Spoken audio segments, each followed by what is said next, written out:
tes kimia industri di semester 6 ini. Langsung saja untuk mempersingkat waktu, di sini ada beberapa soal yang akan saya bacakan dan sekaligus saya jawab. Yang nomor 1, bagaimana prinsip kerja proses destilasi? Sebutkan industri kimia apa saja yang menggunakan prinsip destilasi.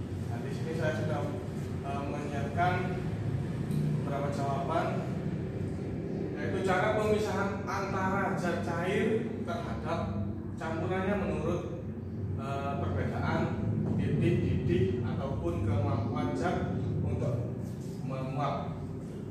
Prinsip destilasi, prinsip kerjanya yaitu jika suatu zat pada larutan tidak sama-sama menguap, berarti uap larutan akan memiliki komponen yang berbeda dengan larutan yang aslinya.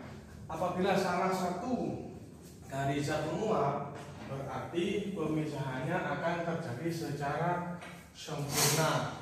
Namun apabila kedua zat tersebut menguap, maka proses pemisahannya hanya terjadi secara sebagian, namun destilat ataupun produk akan mempunyai kaya dari komponen dibandingkan larutan yang aslinya.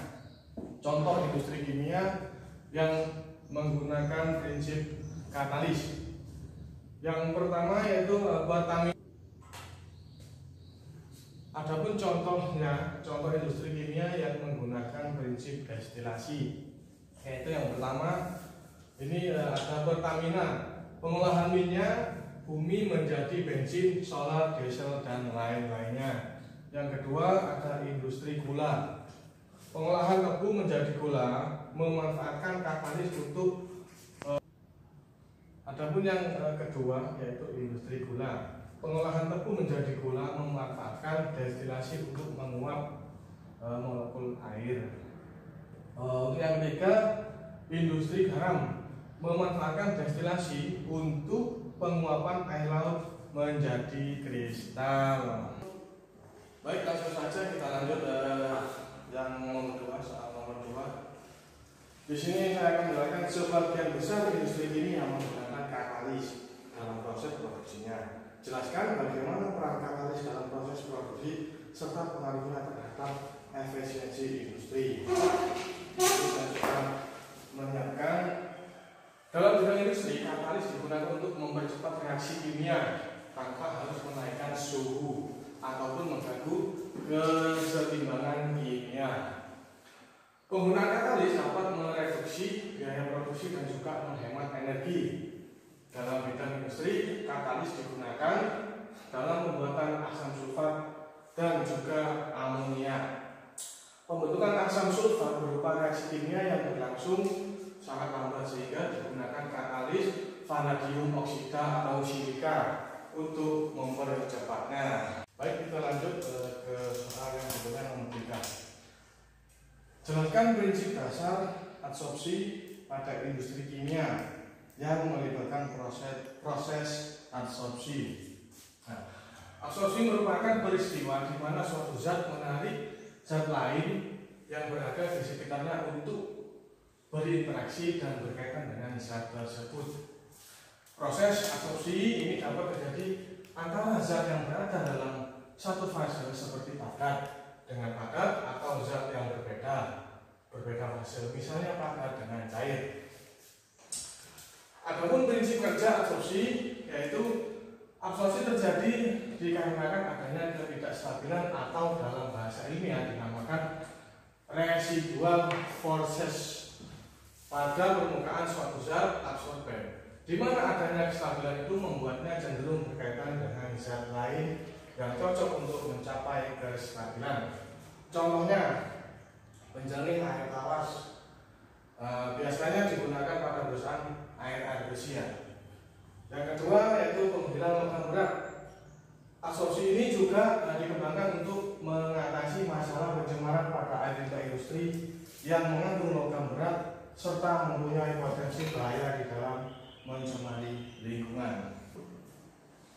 Baik, kita lanjut ke soal berikutnya yang nomor 4. Saya bacakan apa yang dimaksud dengan reaksi Sponifikasi pada pembuatan sabun, jelaskan reaksi kimianya. Reaksinya ya. Nah, dasar teori pembuatan sabun cair maupun sabun padat adalah reaksi saponifikasi. Saponifikasi adalah reaksi hidrolisis asam lemak atau minyak oleh adanya basa kuat atau NaOH atau KOH, atau dikenal dengan larutan alkali, ini ya LIE, sehingga menghasilkan sabun berupa garam natrium dari asam lemak atau minyak alkali. LIE yang digunakan untuk membuat sabun cair maupun padat pada dasarnya sama. Yang membedakan adalah ini jenis alkali ya. Jenis alkali yang digunakan KOH yaitu potasium hidroksida, digunakan untuk sabun cair. Sedangkan NaOH, sodium hidroksida, digunakan untuk sabun padat. Sabun mempunyai sifat membersihkan melalui proses kimia. Koloid karena sabun mempunyai gugus polar dan non polar.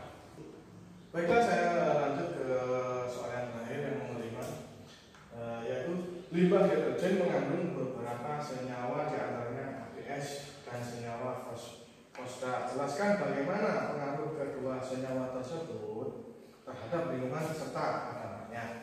Nah, di sini ada senyawa yang berasal dari minyak bumi, akan sulit terurai di alam bebas.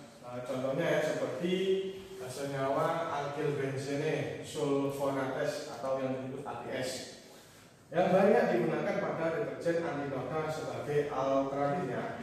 Terdapat senyawa alkyl peroksi, polietoksi, etanol dan dietanol lamines yang hanya sedikit lebih cepat untuk terurai dibanding dengan ABS.